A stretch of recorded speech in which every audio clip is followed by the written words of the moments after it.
Sarah Mitchell had always been different from other girls her age. While her classmates played with dolls and worried about their hair, she spent her afternoons in her grandfather's garage, learning to fix engines and listening to his war stories. Her grandfather, Tom Mitchell, was a decorated Navy SEAL who served 3 tours in Vietnam. He rarely talked about the details of his missions, but he taught Sarah things that most children never learned. "Remember, little soldier," he would say, wiping grease from his hands after showing her how to rebuild a carburetor. "The most important weapon you'll ever have is your mind. Everything else is just tools." Sarah absorbed these lessons like a sponge. By the time she was 12, she could field strip and reassemble an M16 rifle blindfolded. She knew how to read weather patterns, navigate by stars, and, most importantly, she had memorized dozens of military hand signals that her grandfather taught her during their weekend camping trips in the Montana wilderness. The old man never explained why he was teaching her these things. He just said that knowledge was never wasted and that she might need it someday. Sarah's parents thought it was just harmless bonding time between grandfather and granddaughter. They had no idea that Tom Mitchell was preparing his granddaughter for a world they couldn't imagine. When Sarah turned 16, her grandfather's health began to decline. The years of combat and exposure to Agent Orange had finally caught up with him. During his last months, he became more insistent about her training. He taught her advanced survival techniques, showed her how to improvise weapons from everyday objects, and drilled her on military protocols until she could recite them in her sleep. "Promise me something, Sarah," he said during one of their last conversations in the hospital. His voice was weak, but his eyes still held the intensity that had made him a feared warrior. "Promise me you'll never forget what I taught you. And if you ever find yourself in real trouble, use what you know. Don't hesitate. Don't second-guess yourself. Trust your training." Sarah promised, though she couldn't imagine ever needing such skills in her quiet Montana town. After her grandfather passed away, she kept practicing the techniques he had taught her, partly to honor his memory and partly because she found them fascinating. She joined her high school's JROTC program, where her instructors were amazed by her advanced knowledge of military tactics and procedures. Her exceptional abilities caught the attention of a Marine Corps recruiter who visited her school during her senior year. Staff Sergeant Rodriguez was impressed by Sarah's physical fitness scores and her extensive knowledge of military operations. More importantly, he recognized something special in her eyes, the same look he had seen in his most successful recruits. "Have you ever considered military service?" he asked Sarah after watching her demonstrate proper rifle handling techniques to younger JROTC students. "Every day," she replied without hesitation. "My grandfather always said I had the mind for it." Staff Sergeant Rodriguez spent the next hour talking with Sarah about opportunities in the Marine Corps.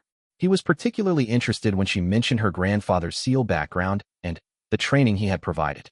Rodriguez himself was a former Force Recon Marine who understood the value of such early preparation. "I'm going to be honest with you, Mitchell," he said, using her last name as if she were already a Marine. "You have potential that goes beyond normal service. Have you ever heard of Marine Force Reconnaissance?" Sarah had indeed heard of Force Recon from her grandfather's stories. She knew they were the Marine Corps' elite Special Operations Unit, equivalent to the Navy SEALs, but with different mission focuses. Her grandfather had worked alongside Force Recon Marines during his time in Vietnam and had always spoken of them with deep respect. "I'd like to arrange for you to meet with some people who can better explain your options," Rodriguez continued. "But I need to know you're serious about this. It's not a game, and it's not going to be easy." Sarah looked the recruiter directly in the eyes, using the confident gaze her grandfather had taught her. "Staff Sergeant, I've been preparing for this my entire life. I'm more than serious." 2 weeks later, Sarah found herself at a Marine Corps recruiting station in Billings, Montana, meeting with Captain James Harrison, a Force Recon officer who had driven up from Colorado specifically to evaluate her. Captain Harrison was skeptical at first. He had seen many young people who talked big, but couldn't deliver when tested. "Show me what your grandfather taught you," he said simply. For the next 2 hours, Sarah demonstrated her skills. She performed advanced hand signals, explained military tactics, and showed proficiency with weapons handling that impressed even the experienced captain. But what really caught his attention was her ability to think tactically under pressure. Captain Harrison presented her with several theoretical scenarios, ambush situations, extraction missions, reconnaissance challenges, and asked her how she would handle them. Sarah's responses showed not just knowledge of proper procedures, but creative thinking and adaptability that couldn't be taught in boot camp. "I have to ask," Captain Harrison said finally, Are you sure your grandfather was just a SEAL? Because some of what you know goes beyond standard SEAL training. Sarah shrugged. He never told me everything about what he did. He just said I should be prepared for anything. Captain Harrison made some notes in his file and looked at Sarah seriously. I'm going to recommend you for our advanced training program. If you accept, you'll go through standard Marine boot camp first, but then you'll be fast-tracked into specialized training that most Marines never see. Are you prepared for that level of commitment? Yes, sir, Sarah replied without hesitation. 3 months after high school graduation, Sarah found herself at Marine Corps Recruit Depot Parris Island, South Carolina. Boot camp was challenging, but not as difficult as she had expected. Her grandfather's training had prepared her well for the physical and mental demands. She excelled in every area: marksmanship, physical fitness, tactical exercises, and leadership evaluations. Her drill instructors quickly recognized that Sarah was different from typical recruits. She performed advanced techniques that weren't part of the standard curriculum and demonstrated leadership abilities that were uncommon in someone so young. By the end of boot camp, she had been selected as the honor graduate of her platoon. But the real test came after boot camp, when Sarah was assigned to the Force Reconnaissance Assessment and Selection Program. This was where potential Special Operations Marines were evaluated for advanced training. The program had a failure rate of over 80%, and many of the candidates were experienced Marines with years of service. Sarah was one of only 3 women in a class of 47 candidates. The other women were experienced Marines with combat deployments, while Sarah was straight out of boot camp. The male candidates ranged from seasoned sergeants to fresh corporals, all of whom had volunteered for what many considered the most demanding military training outside of SEAL or Delta Force programs. The selection process began with psychological evaluations designed to identify candidates with the mental resilience needed for special operations. Sarah's evaluators were surprised by her maturity and emotional stability. When asked about her motivation for pursuing such demanding training, she spoke about her grandfather's influence and her desire to serve her country at the highest level.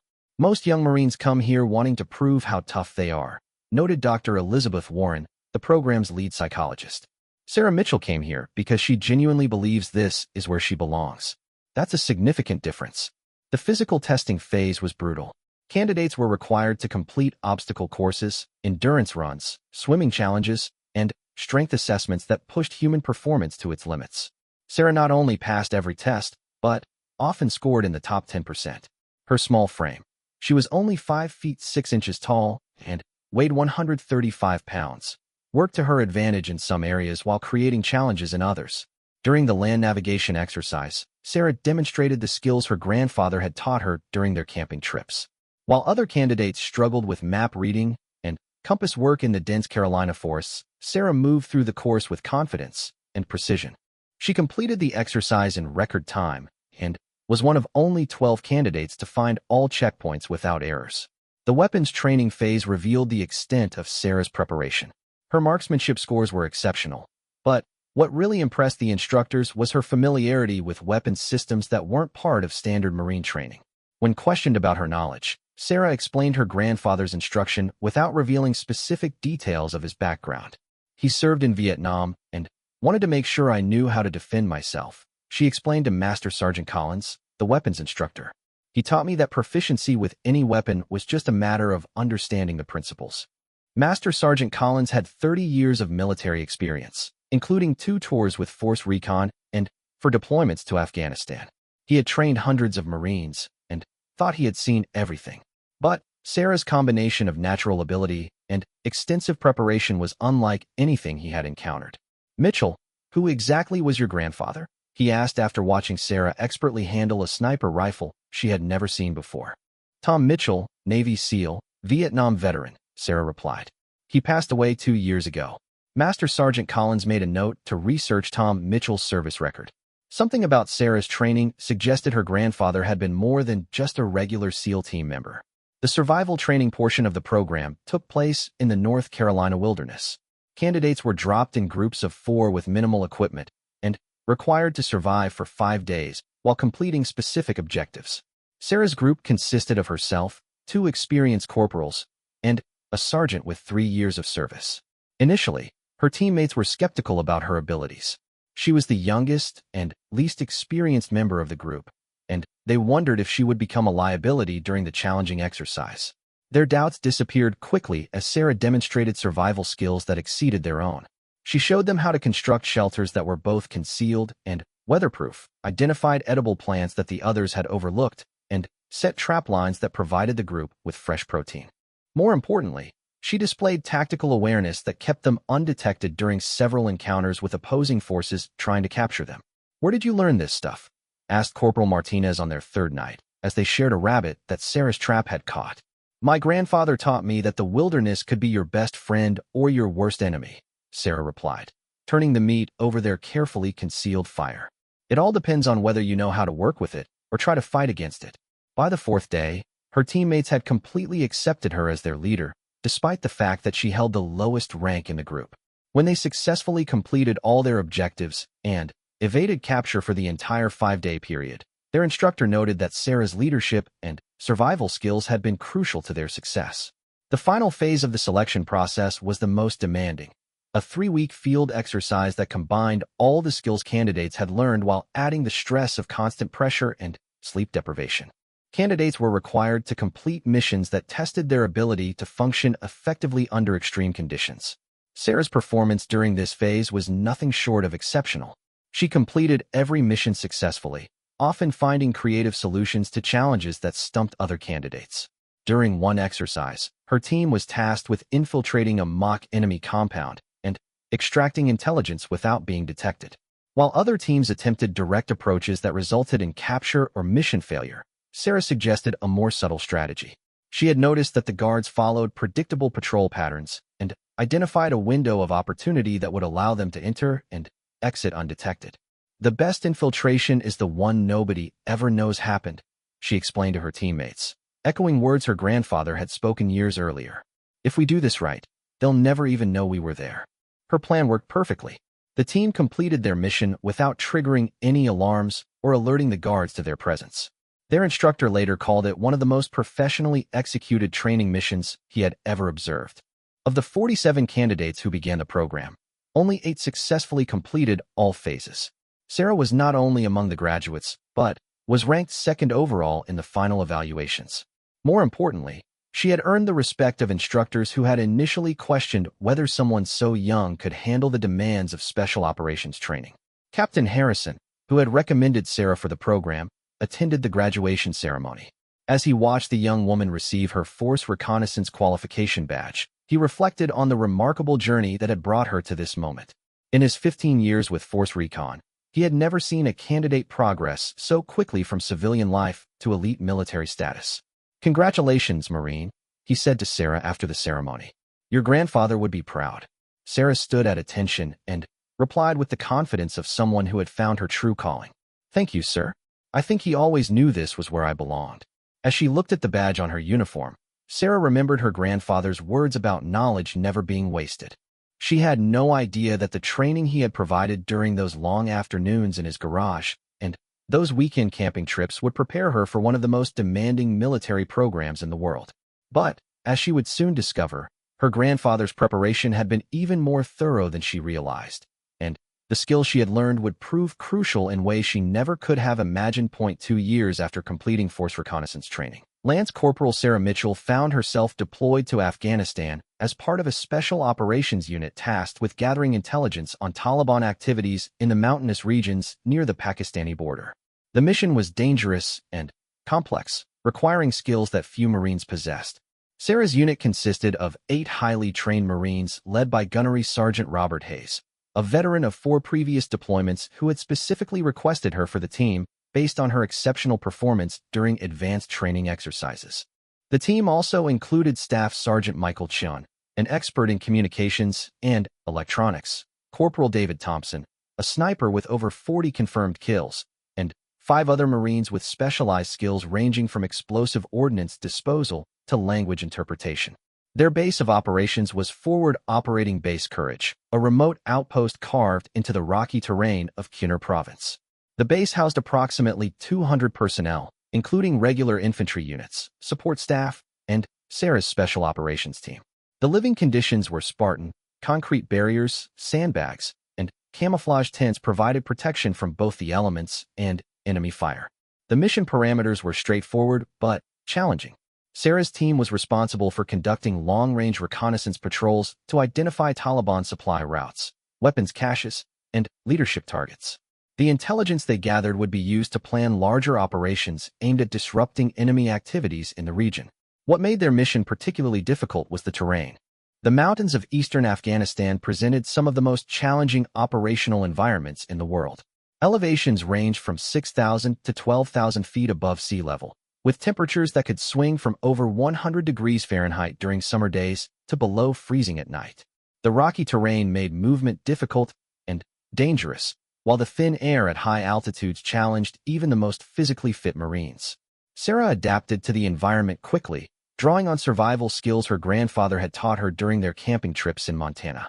While other team members struggled with the altitude and harsh conditions, she seemed to thrive in the challenging environment. Her ability to move silently through rocky terrain and her skill at finding concealed observation positions made her invaluable during reconnaissance missions. During their first month in country, Sarah's team conducted 12 successful patrols, gathering intelligence that led to the capture of several Taliban leaders and the discovery of 3 major weapons caches. Their success rate was remarkable, particularly given the difficulty of operating in such hostile territory. The breakthrough that would change everything came during their 13th patrol, a 5-day reconnaissance mission to observe a suspected Taliban training camp located in a remote valley near the Pakistani border. Intelligence reports suggested the camp was being used to train suicide bombers for attacks against coalition forces. Sarah's team established an observation post on a ridge overlooking the valley, using advanced optics to monitor activity at the suspected camp. For 3 days, they observed routine movements that seemed consistent with a training facility. Small groups of men conducting what appeared to be tactical exercises, vehicles arriving and departing at regular intervals, and the presence of armed guards. On the 4th day of observation, Sarah noticed something unusual through her spotting scope. A group of men had gathered in an open area of the camp, and one individual appeared to be giving instructions to the others. What caught her attention was not the gathering itself, but the way the instructor was moving his hands. "Gunny, you need to see this," Sarah whispered to Gunnery Sergeant Hayes, passing him her spotting scope. Through the high-powered optic, Hayes could see the same gathering Sarah had observed. "What am I looking at, Mitchell?" "Watch the instructor's hand movements," Sarah replied, adjusting the focus on her binoculars. "He's using military hand signals, but not Taliban signals." Hayes studied the scene for several minutes, trying to understand what Sarah had noticed. The instructor was indeed using hand gestures as he taught the gathered men, but Hayes couldn't identify the specific signals being used. "I'm not seeing what you're seeing," he admitted. "Explain it to me." Sarah took a deep breath, knowing that what she was about to say would sound impossible. "Those aren't Taliban signals, Gunny. They're not even standard military signals. They're advanced Navy SEAL combat hand signals that aren't taught to regular units." The silence that followed was heavy with implications. If Sarah was correct, it meant that someone with SEAL training was instructing Taliban fighters, which represented a serious breach of security and a potential intelligence disaster. "Are you certain about this?" Hayes asked, his voice tight with concern. "Absolutely certain," Sarah replied. "My grandfather taught me those signals when I was a kid. They're part of an advanced system that was developed for special operations units operating in high-noise environments where standard signals wouldn't be effective." Hayes immediately contacted their command center to report the observation. Within an hour, they received orders to maintain surveillance and gather additional intelligence about the instructor. The potential presence of someone with U.S. military training at a Taliban camp had triggered alerts at the highest levels of command. For the next 24 hours, Sarah's team maintained constant observation of the camp. The mysterious instructor continued to work with various groups of fighters, and Sarah was able to identify additional SEAL hand signals that confirmed her initial assessment. More troubling, she began to recognize specific signal combinations that her grandfather had taught her were used for coordinating complex operations. "He's not just teaching basic communication," Sarah explained to Hayes during a break in observation duties. "Those signal combinations are used for coordinating multi-team operations. If these guys learn this system, they'll be able to communicate with each other during attacks without using radios that we can intercept." The implications were staggering. Radio intercepts were one of the coalition's most effective tools for gathering intelligence on Taliban activities. If enemy fighters could communicate using advanced hand signals, it would significantly reduce the effectiveness of electronic surveillance. On the 5th day of observation, Sarah's team received new orders. A special operations unit would be deployed to capture or eliminate the instructor, and Sarah's team would provide overwatch and support for the operation. The mission was scheduled for the following night, taking advantage of darkness and the element of surprise. As Sarah prepared her equipment for the operation, she found herself thinking about her grandfather and the training he had provided. She wondered if he had ever imagined that the skills he taught her would be used to combat someone who had received similar training. The irony was not lost on her that she would be using SEAL techniques to identify and help capture someone who was using those same techniques against American forces. The assault team consisted of 12 Army Rangers from the 75th Ranger Regiment, supported by Sarah's Marine Reconnaissance Team, and 2 Air Force combat controllers who would coordinate close air support if needed.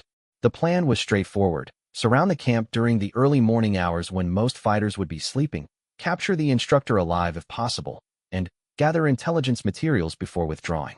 Sarah's team was positioned on the ridge overlooking the camp, tasked with providing sniper support and early warning of any enemy reinforcements. As the primary observer, Sarah would guide the assault team through radio communications while monitoring the instructor's location. At 0200 hours, the Rangers began their approach to the camp.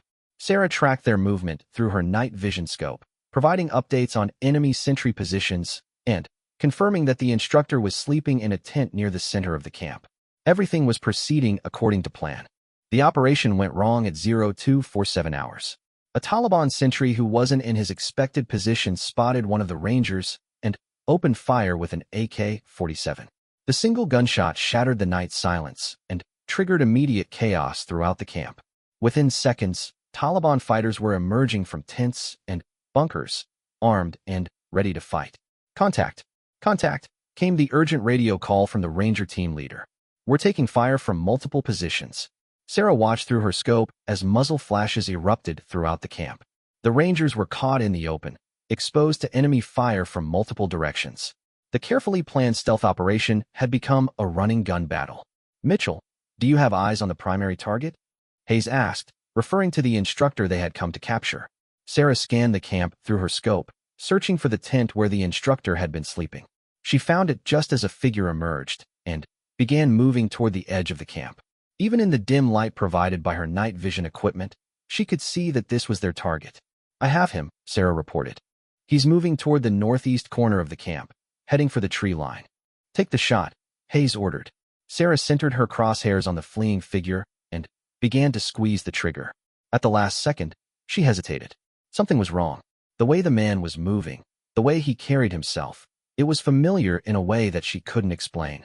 Mitchell, take the shot, Hayes repeated urgently. Wait, Sarah replied, adjusting her scope for a clearer view. Something's not right. Through the enhanced optics, Sarah could see the instructor clearly now. He was a middle-aged man with graying hair and a beard, moving with the fluid grace of someone with extensive military training. But what stopped her from shooting wasn't his appearance. It was what he was doing with his hands as he moved.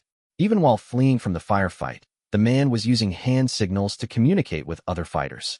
But these weren't the same SEAL signals Sarah had observed earlier. These were different signals, older, more basic, but ones that Sarah recognized from her grandfather's training. Gunny, he's using Korean War-era signals, Sarah reported, her voice filled with confusion. Those are hand signals that were developed during the Korean conflict. What the hell does that mean? Hayes responded, frustration evident in his voice as the firefight continued to rage below them. Sarah's mind raced as she tried to process what she was seeing.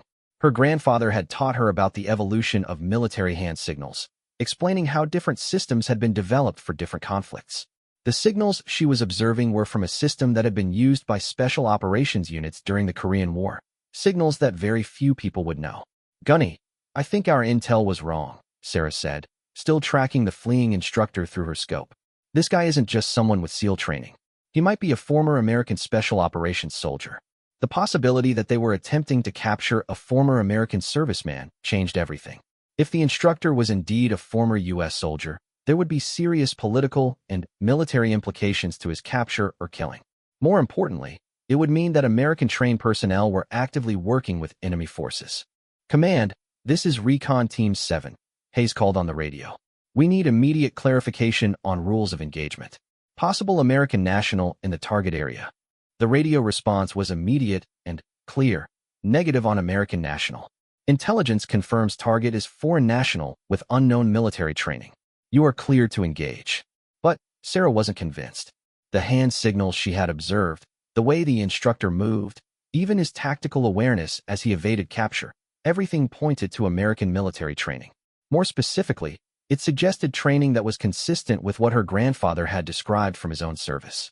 As she watched the instructor disappear into the tree line, Sarah made a decision that would have far-reaching consequences.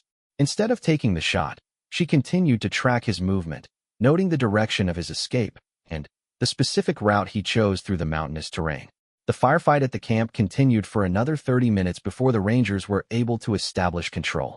When the shooting stopped, they had killed 12 Taliban fighters and captured 3 others, along with a significant amount of intelligence materials. But their primary target, the mysterious instructor, had escaped. During the post-mission debriefing, Sarah was questioned extensively about her failure to engage the fleeing instructor. She explained her observations about the hand signals and her suspicions about the man's background, but her superiors were not satisfied with her explanation. "Lance Corporal Mitchell," said Colonel James Bradford, the base commander who had flown in specifically for the debriefing, "you had a clear shot at a high-value target and failed to take it. Your speculation about his background doesn't justify allowing him to escape." "Sir, with respect, I don't think it was speculation," Sarah replied. "The signals I observed are not widely known, and the tactical movement patterns he used during his escape were consistent with American Special Operations training." Colonel Bradford studied Sarah for a long moment before responding. "Even if your assessment is correct, that would make him a traitor to his country and an even more important target. Your hesitation allowed a potentially dangerous individual to escape and continue training enemy fighters." Sarah accepted the reprimand, but she couldn't shake the feeling that there was more to the situation than anyone understood. That night, as she lay in her bunk thinking about the mission, she remembered something her grandfather had told her during one of their camping trips. "Sometimes, little soldier," he had said while teaching her to read tracks in the mud beside a stream, "the most important thing you can do is trust your instincts, even when everyone else thinks you're wrong. Your gut will tell you things that your eyes and ears might miss." Sarah's instincts were telling her that the escaped instructor was more than just a former American soldier working with the Taliban. Something about his movement patterns and signal usage suggested a connection to her grandfather's generation of special operations personnel. But she had no way to verify her suspicions without more information. The answer would come sooner than she expected. 3 weeks after the failed capture operation, Sarah Mitchell found herself facing an unexpected development that would change everything she thought she knew about her mission in Afghanistan.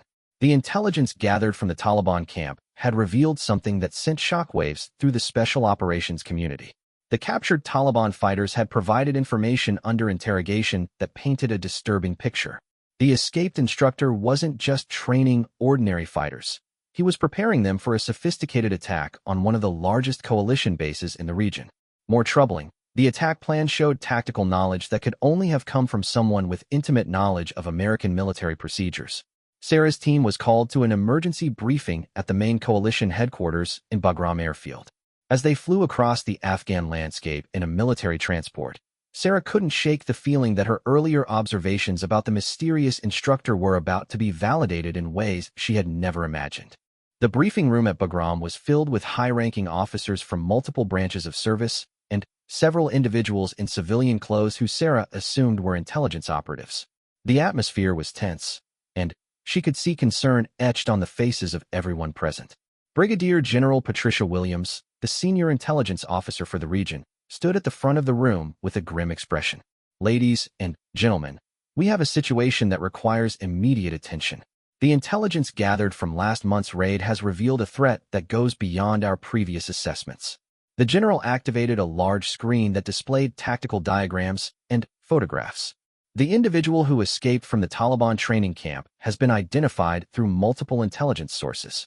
His name is Marcus Chun, and he is a former United States Navy SEAL who served 3 tours of duty in Afghanistan between 2003 and 2009. Sarah felt her stomach drop. Her suspicions about the instructor's background had been correct, but the implications were far worse than she had imagined. A former SEAL working with Taliban forces represented one of the most serious security breaches imaginable. General Williams continued her briefing. Chun was discharged from the Navy in 2010 following a psychological evaluation that deemed him unfit for continued service. He disappeared shortly afterward and was believed to be living somewhere in Southeast Asia. We now know he made his way to Afghanistan and has been working with Taliban forces for at least 18 months. The screen displayed more detailed information about Chin's military background. He had been an exemplary SEAL during his early career, participating in numerous successful operations and earning multiple commendations for valor. However, his final deployment had been marked by increasingly erratic behavior and several incidents that resulted in civilian casualties. The attack plan we recovered from the camp shows tactical sophistication that is unprecedented for Taliban operations, General Williams explained. Chun has been training select fighters in advanced infiltration techniques, close-quarters combat, and, most concerning, specialized hand signals that would allow them to coordinate complex operations without using radio communications. Sarah exchanged glances with Gunnery Sergeant Hayes, who gave her a knowing look. Her observations about the hand signals had been the key to understanding the true nature of the threat they were facing. The planned attack targets Forward Operating Base Thunder, which houses over 800 coalition personnel, the general continued. Our analysis suggests that if this attack succeeds using Chin's training methods, it could result in hundreds of casualties and would represent a propaganda victory for Taliban forces. The briefing continued with detailed analysis of Chin's background and the specific techniques he was teaching Taliban fighters. As Sarah listened, she began to understand why her grandfather's training had prepared her to recognize the signals she had observed. The hand communication systems Chun was teaching were based on techniques developed during the Vietnam War, techniques that her grandfather would have known intimately. After the formal briefing concluded, Sarah was surprised to be approached by one of the civilian intelligence officers. Agent Robert Hawkins was a man in his 50s with gray hair and sharp eyes that seemed to miss nothing. "Lance Corporal Mitchell, I'd like to speak with you privately," he said, leading her to a smaller briefing room away from the other personnel. Once they were alone, Agent Hawkins activated a recording device and opened a thick file folder. "I've been reviewing your service record and the reports from your recent mission. Your grandfather was Tom Mitchell, correct?" "Yes, sir," Sarah replied, wondering where this conversation was headed. "Your grandfather was more than just a regular SEAL team member," Hawkins said, pulling several photographs from the file. "He was part of a classified unit that conducted some of the most sensitive operations during the Vietnam War. The hand signals you recognized at the Taliban camp were part of a communication system that your grandfather helped develop." Sarah stared at the photographs, which showed her grandfather as a young man in military gear, standing with other special operations personnel in what appeared to be a jungle environment. She had never seen these pictures before. "I don't understand," Sarah said. "My grandfather never mentioned any classified operations. He just told me stories about regular SEAL missions." Agent Hawkins nodded. "That's because most of what he did remains classified even today. Your grandfather was part of a joint unit that included SEALs, Force Reconnaissance Marines, Army Special Forces, and CIA operatives. They conducted cross-border operations into Cambodia and Laos that officially never happened."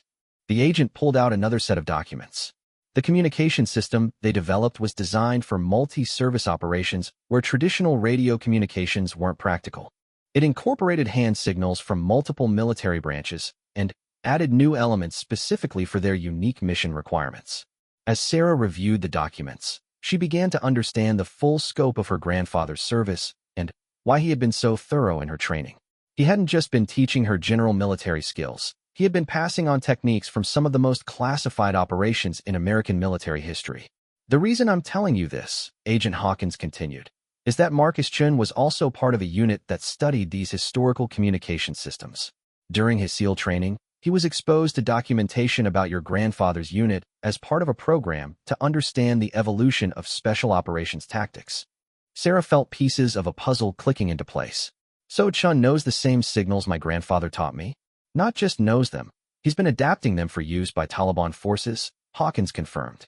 "The intelligence we've gathered suggests he's creating a hybrid communication system that combines historical American techniques with Taliban tactical procedures. If successful, this could revolutionize how enemy forces coordinate their operations." The implications were staggering. Sarah realized that her grandfather's training hadn't just prepared her to recognize Chin's activities. It might have given her unique insights into how to counter them.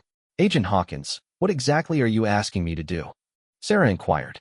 We need someone who understands both the historical communication systems and Chin's likely adaptations of them, he replied. Your background makes you uniquely qualified to help us predict his tactical planning and potentially interfere with his training program.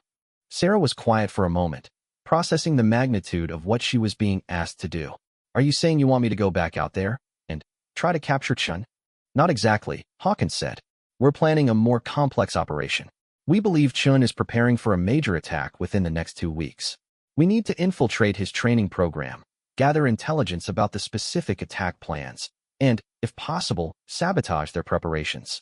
The agent pulled out a mission folder marked with multiple classification stamps.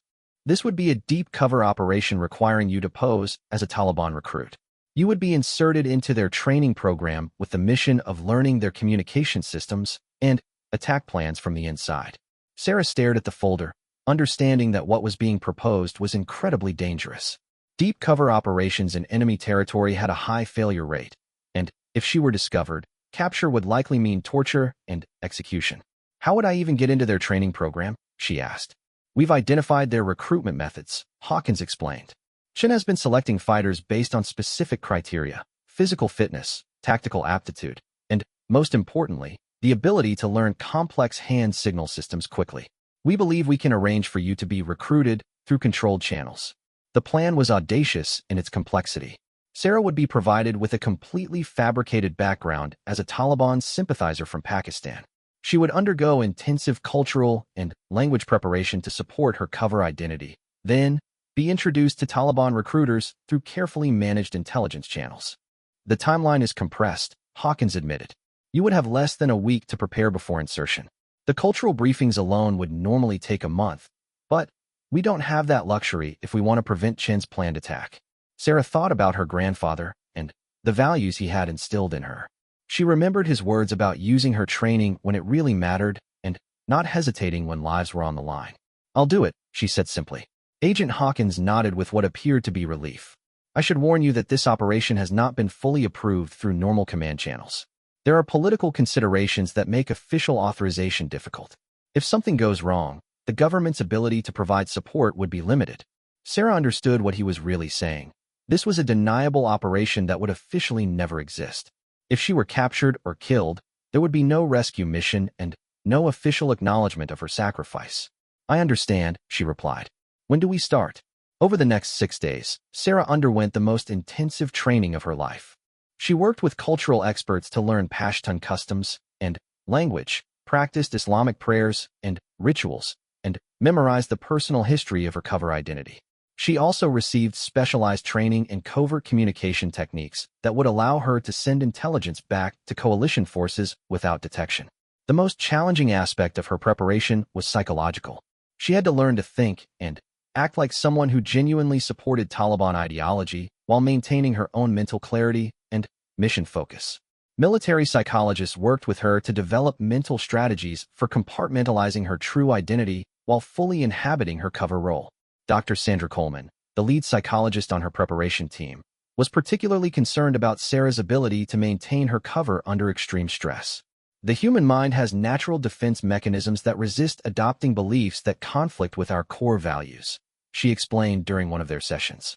You'll need to find ways to temporarily suspend those mechanisms without losing yourself in the process. Sarah drew on meditation techniques her grandfather had taught her, using focused breathing and mental imagery to create distinct psychological spaces for her true identity and her cover role. It was like learning to be two different people while maintaining awareness of which one was real. On the morning of her insertion, Sarah stood before a mirror in a safe house near the Pakistani border, barely recognizing the woman looking back at her. She was dressed in traditional Afghan clothing. Her hair was dyed black and covered, and her skin had been darkened to match regional ethnic characteristics. More importantly, her entire demeanor had changed to reflect her cover identity. Agent Hawkins conducted a final briefing as Sarah made her final preparations. Remember, your primary mission is intelligence gathering. We need to know the specific details of Chen's attack plan, timing, target location, number of fighters involved, and, most importantly, the communication methods they'll use during the operation. Sarah nodded, checking her concealed communication equipment one final time. The devices were disguised as religious items that would not seem unusual for a devout Muslim woman to carry. Secondary objectives include sabotaging their training if possible and identifying Chen's location for possible capture or elimination, Hawkins continued. But these are secondary to intelligence gathering. Don't compromise your cover unless absolutely necessary. As Sarah prepared to leave for the most dangerous mission of her life, she thought about her grandfather one final time. She wondered if he had ever imagined that the skills he taught her during their peaceful camping trips would be used for such a purpose. But she also knew that he would be proud of her courage and her willingness to use her training to protect others. "Time to go," Agent Hawkins said, opening the door to reveal the vehicle that would take her to her insertion point. Sarah Mitchell, now carrying the identity of Fatima al-Rashid, walked out into the Afghan morning, ready to face whatever challenges lay ahead. She had no way of knowing that her mission would lead to a confrontation that would test everything her grandfather had taught her about courage, survival, and the complex nature of loyalty and betrayal. The insertion into Taliban territory began at dawn on a misty morning in the mountains of eastern Afghanistan. Sarah, now fully committed to her identity as Fatima al-Rashid, traveled with a group of Pakistani women who had been recruited to support Taliban operations. The journey took them through treacherous mountain passes and hidden valleys that had been used by smugglers and insurgents for generations. The cover story was carefully crafted but simple enough to be believable. Fatima was supposedly the widow of a Pakistani fighter who had been killed during operations against coalition forces. Driven by grief and a desire for revenge, she had volunteered to help train new recruits in whatever capacity she could serve. Her background included basic education and a reputation for quick learning, making her a suitable candidate for advanced training programs. The group traveled for 3 days, moving primarily at night to avoid coalition air surveillance. Sarah used this time to fully inhabit her cover identity, practicing the mannerisms and speech patterns she had learned during her intensive preparation. She also observed the other women in the group, noting their genuine motivations and the depth of their commitment to the Taliban cause. What struck Sarah most was the sincerity of their beliefs. These weren't cold-blooded terrorists or mercenaries. They were women who genuinely believed they were fighting for their faith and their way of life. This realization made her mission more complex emotionally, as she had to maintain her cover while respecting their genuine convictions, even though she fundamentally disagreed with their methods. On the third night of travel, the group reached a Taliban compound hidden in a valley that wasn't marked on any coalition maps. The facility was larger and more sophisticated than Sarah had expected, with permanent structures, training areas, and what appeared to be a command center equipped with communication equipment. As Fatima al-Rashid, Sarah was processed through a reception procedure that was surprisingly thorough. Taliban security personnel interviewed her extensively about her background, her motivations, and her capabilities. The questions were probing and designed to identify potential intelligence agents, but Sarah's preparation proved adequate to satisfy their concerns. What impressed Sarah most about the compound was its organization and military discipline.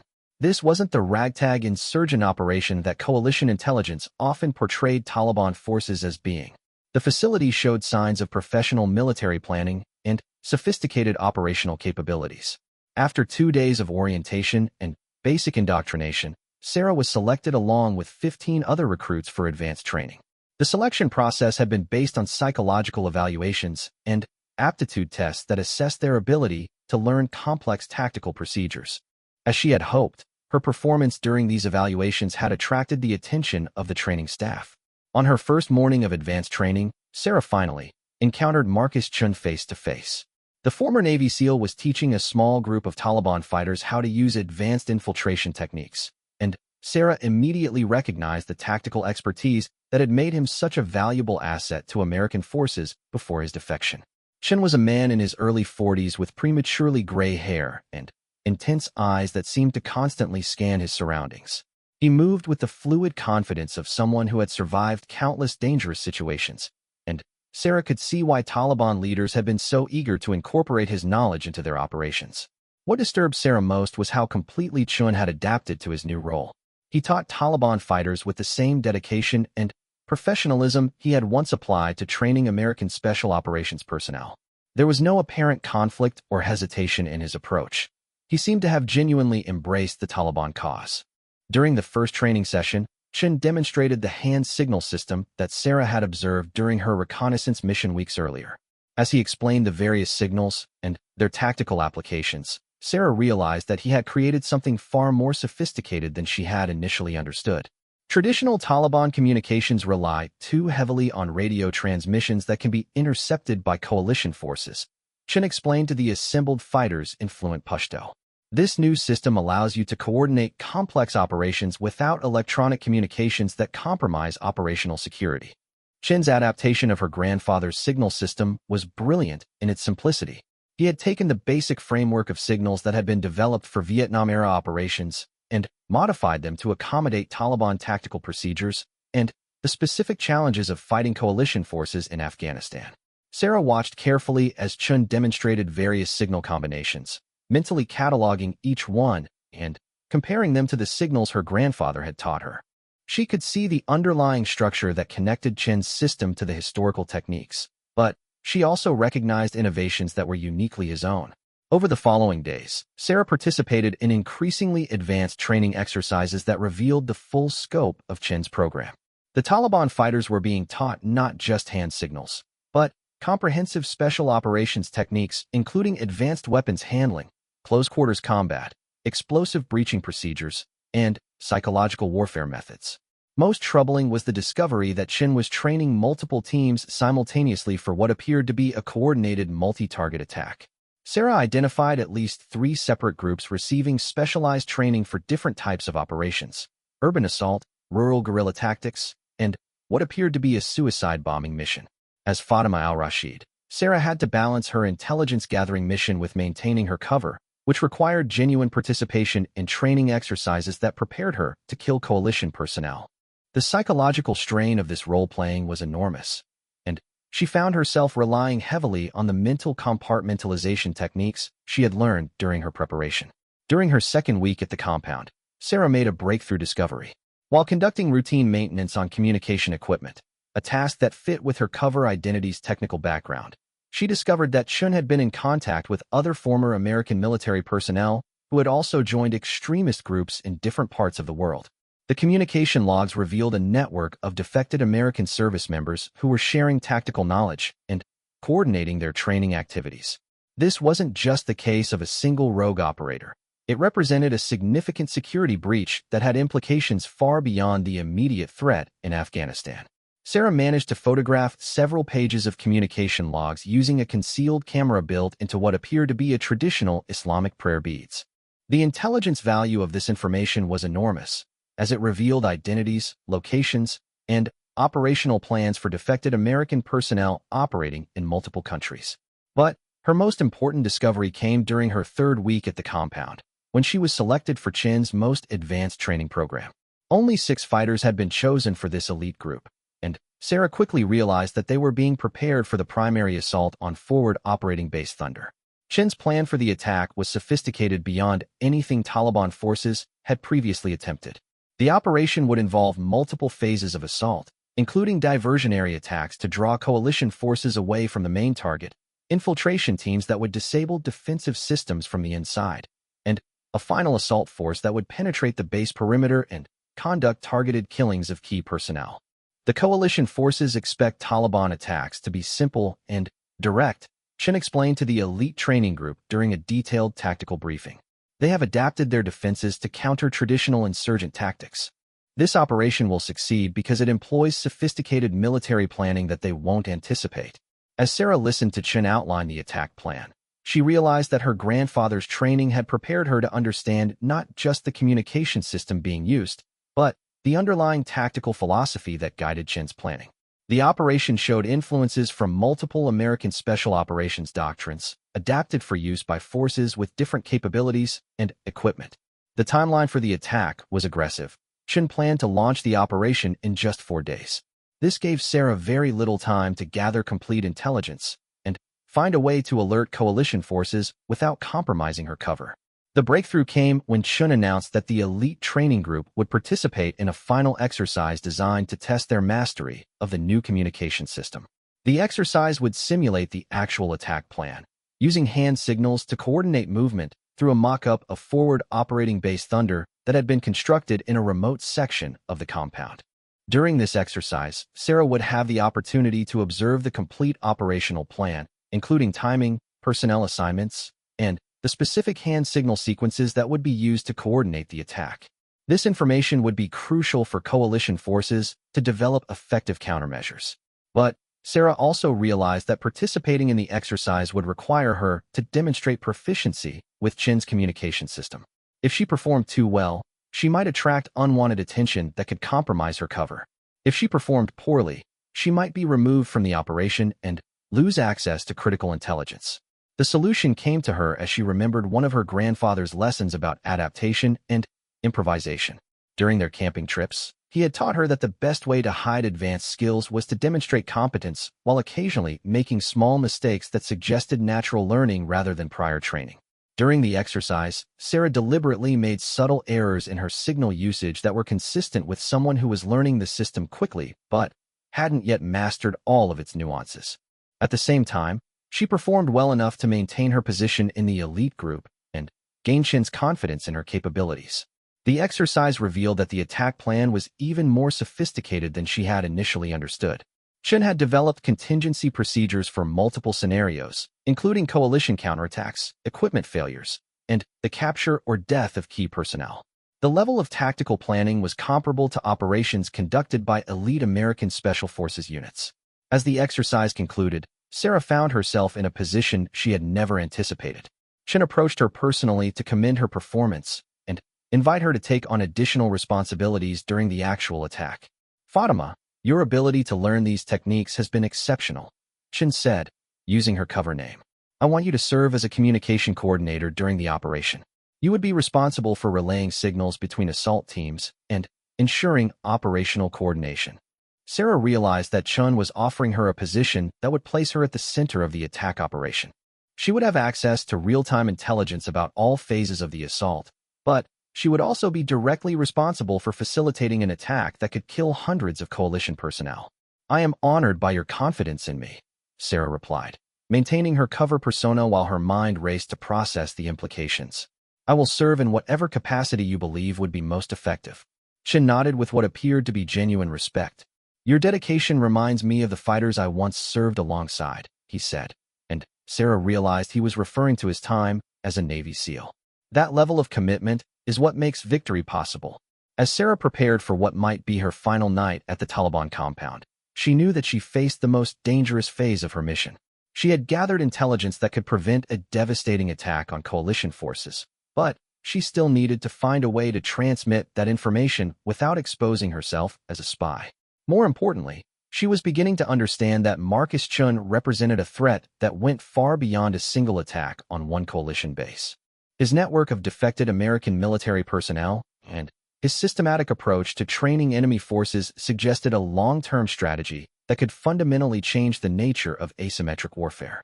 As she lay on her sleeping mat that night, listening to the sounds of the compound around her, Sarah thought about her grandfather and the legacy of service he had passed on to her.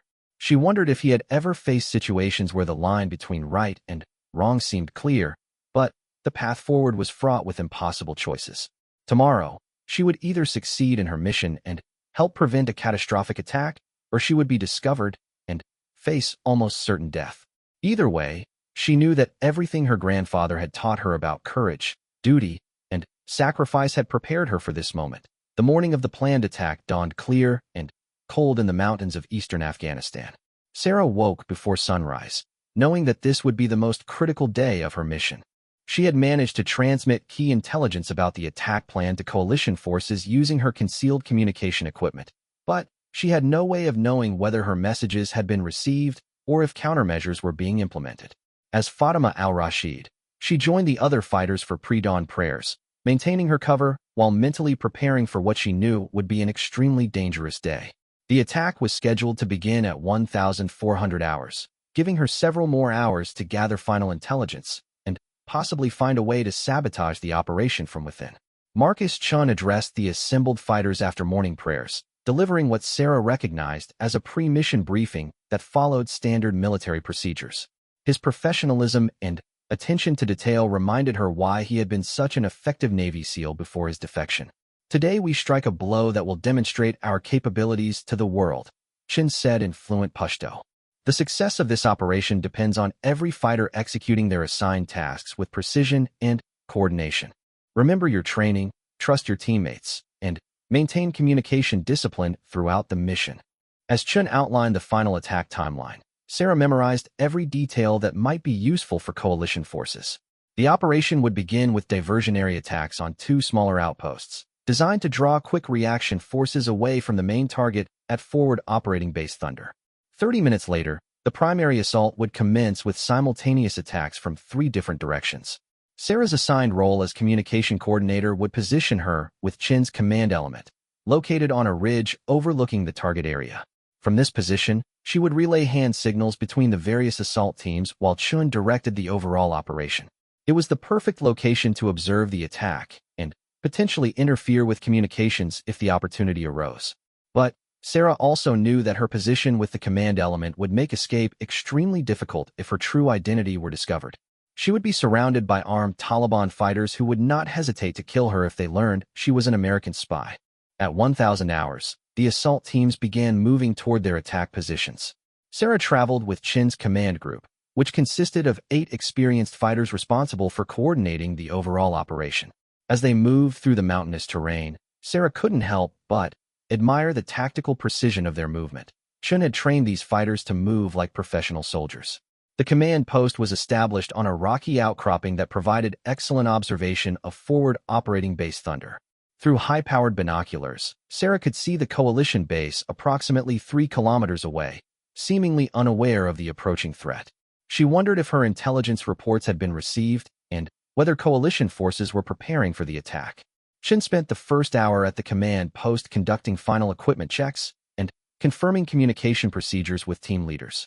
Sarah watched as he demonstrated the hand signal sequences one final time, ensuring that all fighters understood their responsibilities during the operation.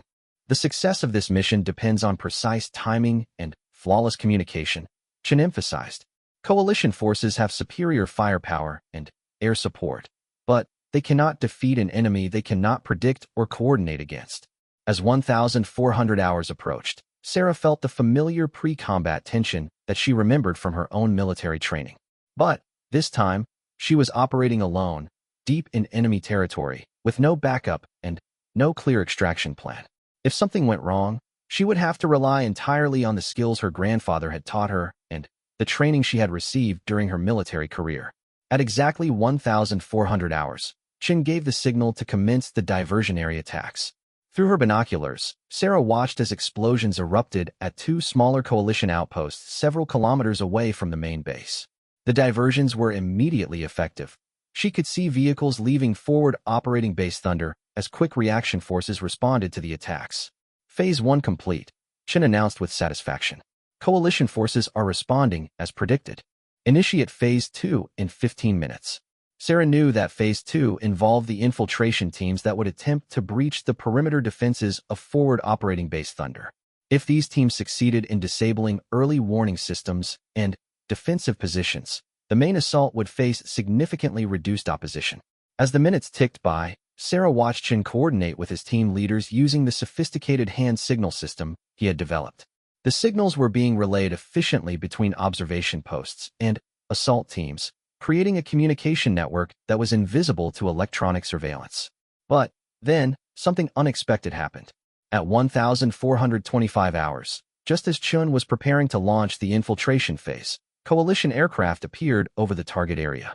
Sarah watched through her binoculars as attack helicopters began conducting reconnaissance flights around the base perimeter, flights that would certainly detect any infiltration teams attempting to breach the defenses. Chin's reaction was immediate and professional.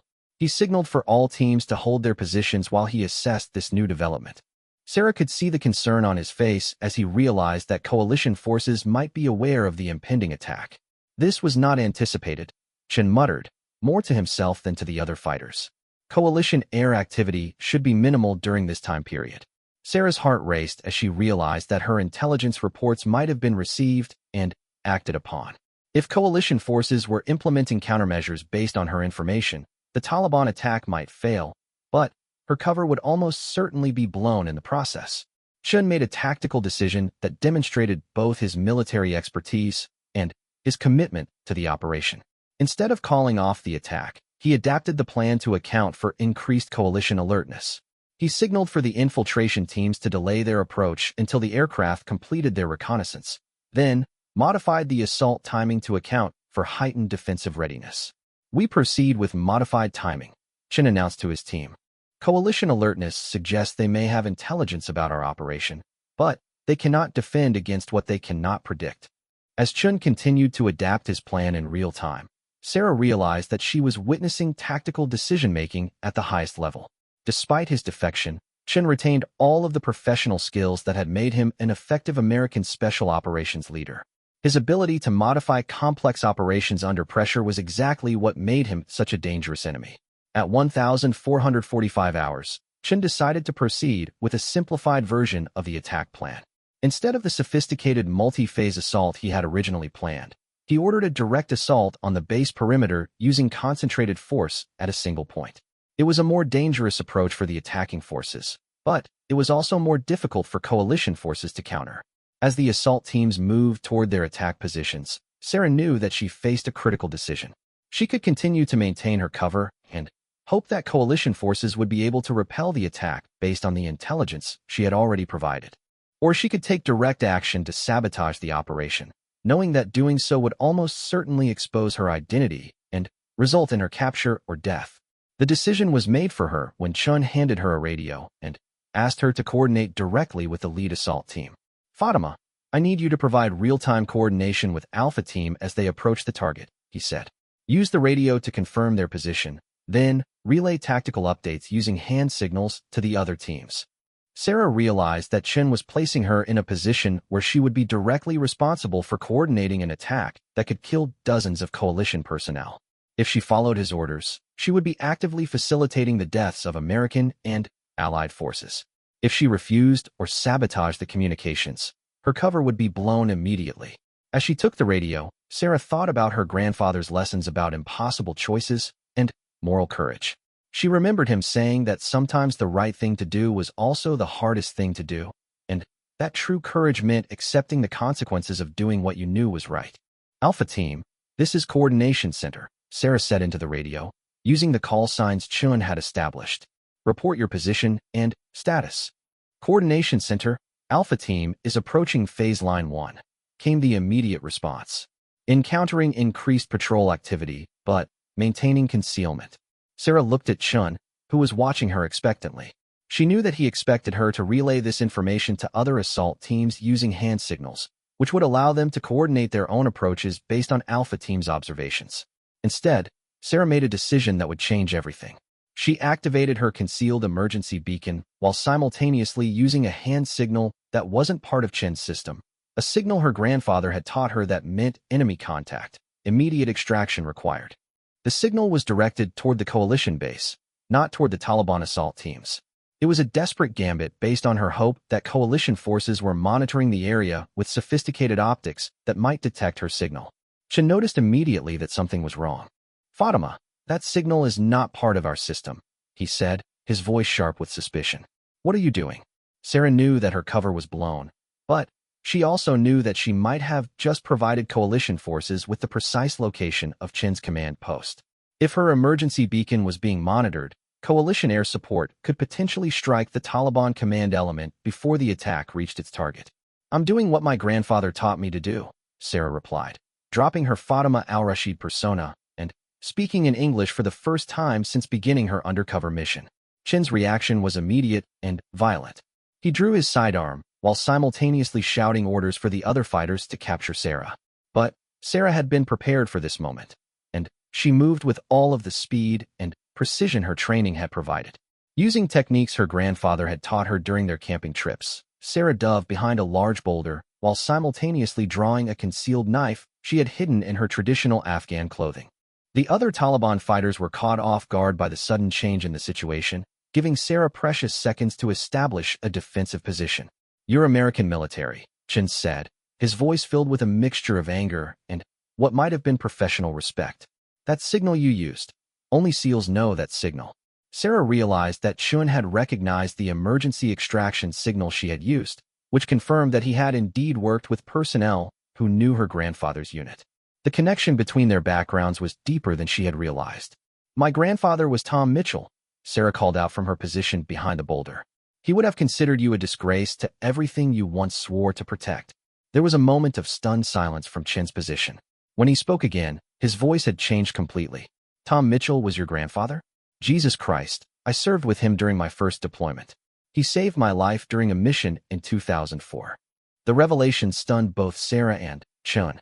The man she had been hunting, the traitor she had been sent to stop, had once been saved by her grandfather during a combat mission. The personal connection added a surreal dimension to an already complex situation.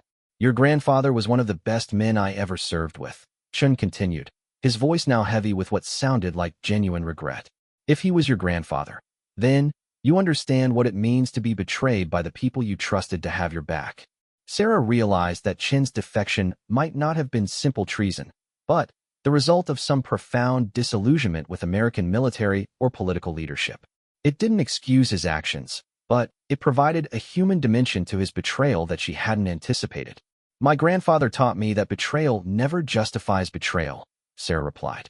He would tell you that your anger doesn't justify training people to kill innocent Americans.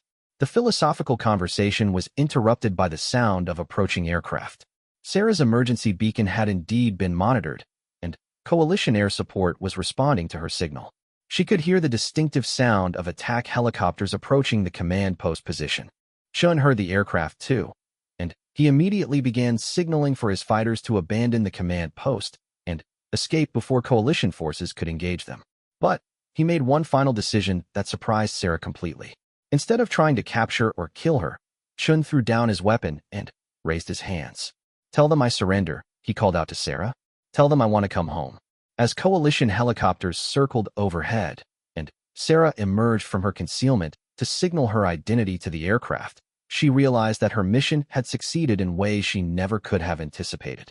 Not only had she prevented the Taliban attack and gathered crucial intelligence, but she had also potentially facilitated the surrender of a valuable enemy operative who possessed extensive knowledge of other defected American personnel.